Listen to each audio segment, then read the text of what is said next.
Olá, meus irmãos do grupo Amigos da Bíblia, a paz do Senhor para vocês.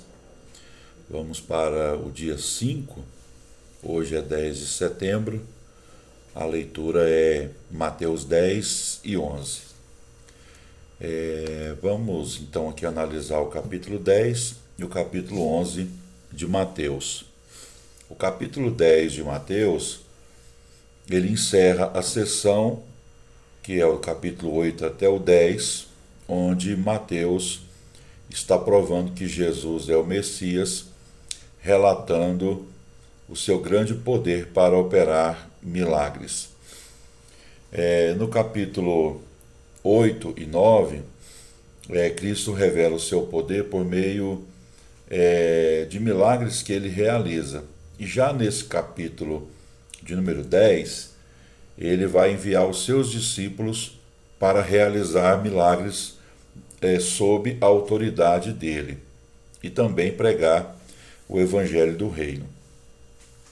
Entre o versículo 1 até o 15 de Mateus capítulo 10, nós temos ali o chamado de Jesus para os seus discípulos, para eles pregarem. Então vamos observar que no capítulo 9, o capítulo anterior, o versículo 36 até o 38, Jesus ele fala que a seara é grande e que é necessário que haja trabalhadores nesta seara. Então agora no capítulo 10, ele vai enviar os trabalhadores para a seara. No capítulo 10, o versículo 1 e o 2 tem uma mudança interessante, que lá no versículo 1, os 12 são chamados de discípulos, lá do grego matetes, que significa aluno, aprendiz. E lá no versículo 2, já há uma mudança de nome, de discípulos para apóstolos. A palavra apóstolo, lá no grego é apóstolos, que significa enviado, alguém comissionado por outro para representá-lo de alguma maneira. Então a gente vê que aqui há uma mudança de título, né? De discípulo para apóstolo, porque aqueles aprendizes agora serão enviados para o campo missionário. Então eles foram os 12 primeiros missionários da história da igreja, enviados pelo próprio Cristo realizarem essa missão de evangelização e de cura sob a autoridade do nome de Jesus. Então Jesus deu poder para eles realizarem esta obra. O comissionamento deles era claro, eles tinham que pregar o evangelho do reino dos céus e naquele momento a prioridade era pregar para os judeus. E os milagres que eles realizariam em nome de Jesus eram credenciais de que eles eram representantes do Messias. Temos que lembrar que um dos grandes sinais que mostravam quem era o Messias era o grande poder para operar milagres. Então Jesus realizava milagres e ele deu essa autoridade para os seus representantes. Seguindo aqui, no capítulo 10 de Mateus, do versículo 16 até o 23, Jesus ele vai tratar de modo realista aqui com os seus discípulos, falando sobre as dificuldades futuras daqueles que pregariam o evangelho. Ele vai falar aqui, por exemplo, sobre o seguinte, uma questão de cautela, né? Ele diz, eis que envio vocês como ovelhas no meio de lobos. Então Jesus está deixando bem claro para aqueles que se propõem a pregar o evangelho, que nem sempre isso é uma tarefa fácil, porque eles estariam, né, no meio de lobos. Ele também fala sobre a questão da dependência, né? De todo aquele que resolve pregar a palavra, ele deve estar dependente do Espírito Santo, porque é o Espírito Santo que vai colocar as palavras certas na boca daqueles que pregam a palavra de Deus. E ele vai também falar sobre a questão da perseverança. Haverá rejeição, haverá perseguição, mas os discípulos de Cristo que se propõem a pregar a palavra de Deus devem ter essa perseverança. Inclusive, ele diz assim, né? Mas aquele que perseverar até o fim, esse será salvo. Do versículo 24 até o 42 do Evangelho de Mateus, Jesus incentiva os seus discípulos a serem destemidos. Então essa passagem, né, ela traz encorajamento e instruções para os servos de Deus. Ele adverte, né, que a gente não deve temer aos homens, mas sim, de acordo com o versículo 28, temer somente a Deus, porque Deus pode destruir no inferno tanto a alma como o corpo. Jesus também, aqui no versículo 31 até o 33, ele fala sobre o cuidado de Deus para com aqueles que o servem. Ele diz assim que Deus cuida até dos pardais, né? Não cuidaria dos seus.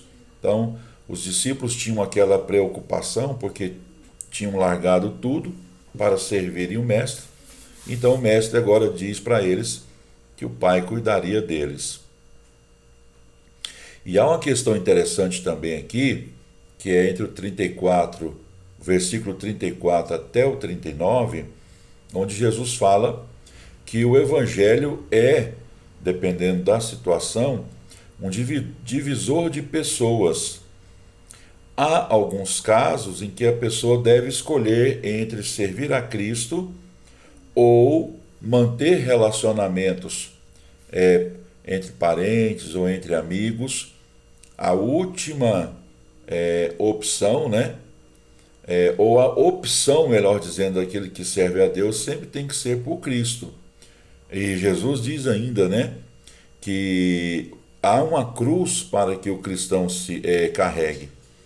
E uma das coisas que é considerado cruz é justamente isso, né? Muitas vezes romper com relacionamentos, porque o nome de Cristo muitas vezes é causa de escândalo e de divisão para muitos.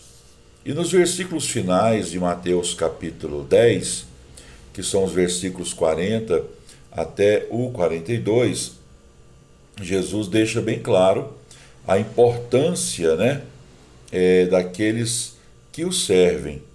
Ele deixa bem claro, né, depois de trazer uma mensagem de encorajamento, de que somos representantes do Rei dos Reis e que Ele é sempre justo conosco quando nós o servimos.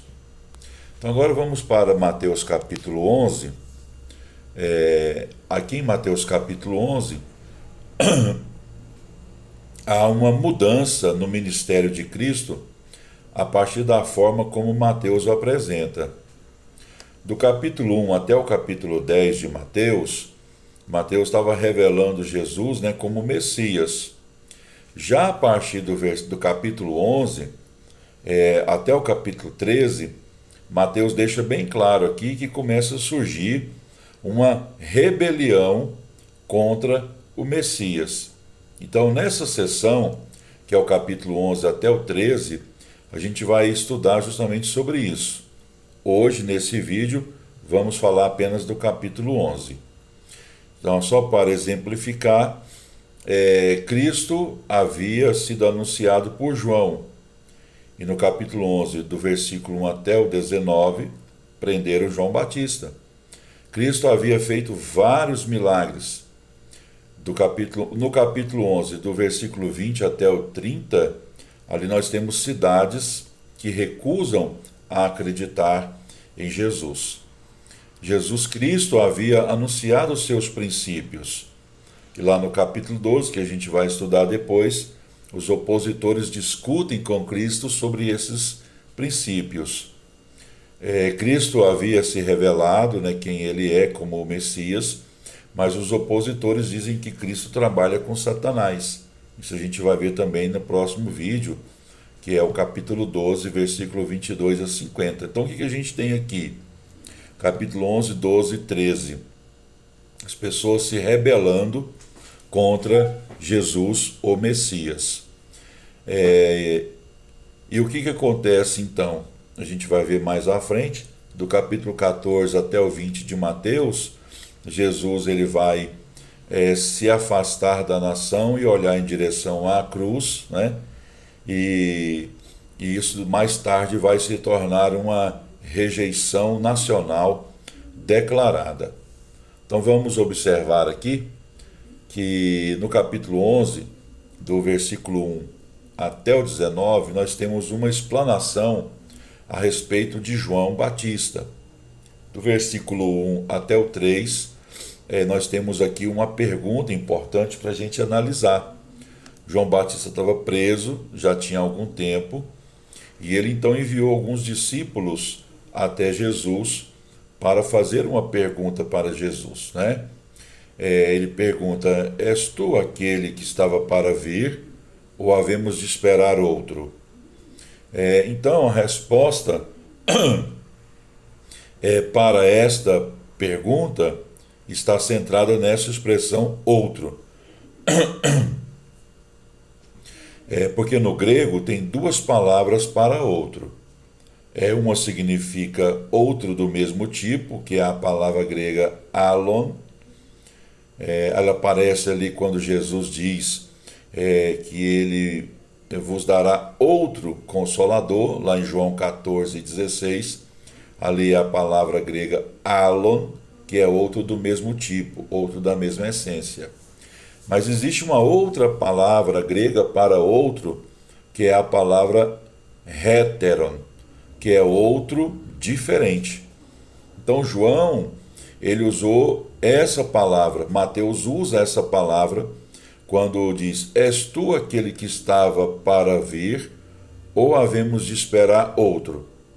Héteros, do grego, que significa outro de tipo diferente, ou seja, um que vai purificar a nação e julgar o pecado.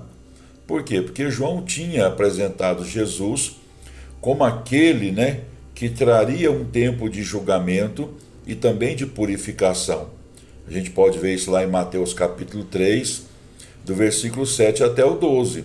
Agora ele está preso, o Messias não faz nada para tirá-lo da cadeia, então ele pensa: será que Jesus é realmente o Messias conquistador? Então por isso que ele envia os seus discípulos com essa pergunta. E então vem a resposta está no versículo 4 até o 6, onde Jesus chama os discípulos de João Batista, cura ali várias pessoas, faz vários milagres ali, e diz para eles: olha, vai lá e fala para João Batista o que vocês viram. O que Jesus está fazendo ali? Ele está comprovando, por meio do grande poder de operar milagres, de que de fato ele é o Messias. Então, o Messias, na sua primeira vinda, ele veio como conquistador de almas, implantar o reino espiritual de Deus para as pessoas, ou nas pessoas. Na sua segunda vinda, aí sim vai se cumprir o propósito do Messias, que é trazer purificação e julgamento. Então, naquele momento, Jesus deixa bem claro que ele é o Messias, sim, e comprova isso através do grande poder de operar milagres. Então, isso satisfaz a João. E Jesus já emenda aqui um reconhecimento sobre João, que está lá no versículo 7 até o 15. Ele deixa bem claro ali que João é o cumprimento de Malaquias capítulo 3 e versículo 1, onde tem ali uma profecia que diz o seguinte: eu vou enviar o meu mensageiro que vai preparar o caminho diante de mim. Então João teve essa função de preparar o caminho para a apresentação do Messias ao mundo. E aqui no versículo 16 até o 19, nós temos ali uma repreensão de Jesus. Jesus ele repreende as pessoas daquela geração por causa da infantilidade delas. nada as agrada, né? João e Jesus tinham vindo com vida e ministérios diferentes, mas nenhum deles havia agradado aquelas pessoas. E então aqui Jesus deixa bem claro que há uma diferença entre ser infantil e ser como uma criança. E nos versículos 25 a 26, Jesus deixa bem claro que apenas os que são como crianças entendem a sua palavra. Então, ser como criança é uma coisa, ser infantil e imaturo é outro. Jesus aqui está repreendendo a infantilidade e a imaturidade daquele povo. Bom, aqui no capítulo 11, do versículo 20 até o 24, nós temos uma passagem aqui onde Jesus demonstra uma dureza contra as cidades de Corazim e de Betsaida, porque ali Jesus fez grandes milagres e aquelas cidades não reconheceram Jesus como Messias delas. Ele também repreende a cidade de Cafarnaum, porque Cafarnaum foi durante muito tempo o lugar da moradia de Jesus, e ele então deixa bem claro aqui que onde a luz mais brilha, as pessoas têm mais responsabilidade. Então haverá patamares, né, diferentes de julgamento, conforme a qualidade de luz que a pessoa recebeu. Então é uma advertência séria aqui, porque conhecer a verdade e afastar-se dela é algo muito sério, muito grave. Bom, aqui Jesus ele faz agora, já no finalzinho de Mateus capítulo 11, um convite para o sobrecarregado. Está lá em Mateus 11, 25 a 30. Ele é interessante, né, que antes de fazer esse convite, ele volta-se para o Pai e faz uma oração de agradecimento. Lá no versículo 25 ele diz: escondeste estas coisas dos que se consideram sábios e instruídos e as revelaste aos que são como crianças. Então ele deixou de lado, né, os sábios e instruídos, uma referência aqui aos escribas e fariseus, para salvar pessoas comuns, simples, que reconheciam Jesus como o Messias e Salvador delas. O que não aconteceu com escribas e fariseus, justamente pelo fato de se considerarem sábios e instruídos. Isso acabou ofuscando a visão deles de enxergarem Jesus como o Messias e Salvador deles. Jesus agora ele faz um convite a todos, tanto a judeus quanto não judeus, que a Bíblia chama de gentios, a virem a ele. Ele oferece um jugo que é fácil em contraste com o jugo opressivo da lei. E é interessante aqui a gente observar, né? Na palavra descanso nós temos ali um duplo sentido da palavra descanso. Jesus ele fala assim: eu lhes darei descanso, lá no versículo 28. Então, eu lhes darei descanso fala da paz com Deus que alcançamos com a salvação que Cristo nos oferece. Só que lá no versículo 30, se eu não me engano, lá fala assim: encontrarão descanso. Essa é a paz de Deus que vem com a nossa entrega, com a nossa busca. Quanto mais nos entregarmos, quanto mais buscarmos, mais encontraremos descanso. Então a maior bênção possível é estar subjugado a Cristo, é estar servindo a Cristo não só como Salvador, mas como Senhor. Há uma grande dificuldade hoje, né? As pessoas querem Cristo como Salvador, mas não querem estar debaixo do seu senhorio. Então Mateus capítulo 11 encerra justamente com essa grande bênção que Jesus nos oferece, que é nós estarmos debaixo do seu senhorio. Aí sim encontraremos descanso, a partir da nossa entrega a Jesus. Um abraço, Deus abençoe a todos aqui do grupo amigos da Bíblia. Fiquem com Deus.